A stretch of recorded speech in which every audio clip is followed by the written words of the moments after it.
I'm Aaron Levine. You know, certain people have asked, why are we still talking about Russell Wilson and the Denver Broncos? And while the simple answer is their demise this season equates to a better future for the Seahawks, in fact, it actually means a bit more than that. Let me explain. Most people understand by now that the Seahawks hold Denver's first-round and second-round pick in next year's NFL draft. The worse the Broncos do this year, the better draft position Seattle will have next year.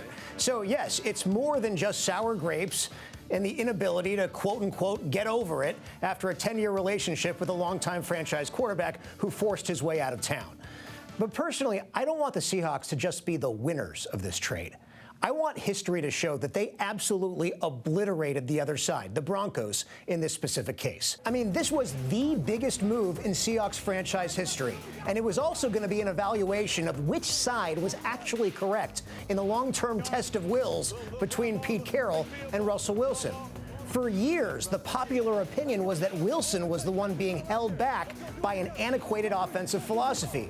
Very few fans believe that Carroll was actually doing the best he could to protect an aging quarterback who was past his prime and missing a number of simple reads.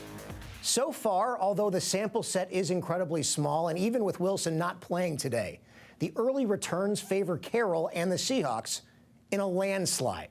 Not only does Wilson rank in the bottom third of starting quarterbacks in completion percentage and quarterback rating through his first 6 games in Denver, he is now dealing with the partially torn hamstring that kept him out of today's game and could force him to miss more time. Geno Smith, meanwhile, is first in completion percentage, third in passer rating, and top 10 in touchdown passes. Now, indulge me for a minute here. We all know that in life, nothing is free.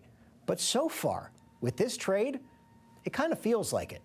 By trading Wilson, the Seahawks saved $11 million against the salary cap this year and are saving $27 million against the cap next season. With Denver's first and second round draft picks this past year, they got their left tackle of the future, Charles Cross, and defensive end Boye Mafe. They get a first and second round pick from Denver next year. They also got Noah Fant and Shelby Harris. They also drafted prospects Tyreek Smith and Derek Young from the 5th round pick they got from Denver last year, too. I mean, thanks to the way Geno Smith is playing right now, Drew Lock ends up being an afterthought with this kind of haul. Compare that with Denver, which just gave Wilson a brand new contract. Not only will they be devoting close to a combined $113 million of their salary cap to Wilson over the next 3 seasons, look how much it would cost them in dead money against the cap if they wanted to cut ties with him.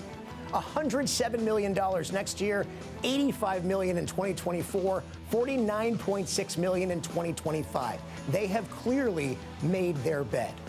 Again, the fact that the Seahawks are 4-3 and the Broncos are 2-5 this season, it's only icing on the cake. This is all about the future. This trade could end up being the biggest fleecing of an organization I can remember in modern sports history. We can only hope we're still saying that in 5 to 10 years' time. So what do you think? How close are you watching Wilson and the Broncos this season? Have your feelings about the offseason trade changed? You can always find me on Twitter at @AaronLevine_ or email us at aaron.levine@fox.com.